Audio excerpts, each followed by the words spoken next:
All right, Matt, with another little training video.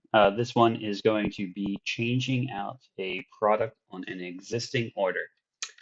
So real quick, let's grab an order. This is going to be a like for like.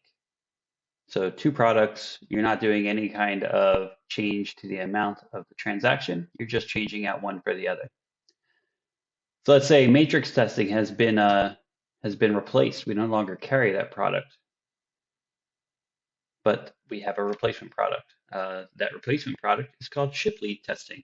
I know I get creative with my product names, don't I? Anyway, so for this one, I'm sorry, we can't ship that one to you. It is no longer stocked. I'm going to mark that as canceled. Next, I'll click the add item button and I'll start just typing in the title of the product. And there we go. Ship lead test. The old product was $10. The new product was $10.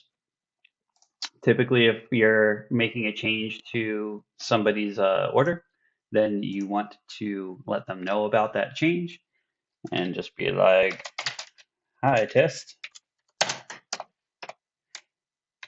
We have replaced your item with the most current one available. Thanks." Or whatever branded message you guys do. Uh, and then click the save and send email button. This button will notify your customer of the change. If you don't need to notify your customer of the change, then you can just click the save button. So let's click that. And we now see that the old product has been marked canceled, everything's crossed out, and the new product has been added. Let us know if you have any additional questions and feel free to reach out to support. Signing off.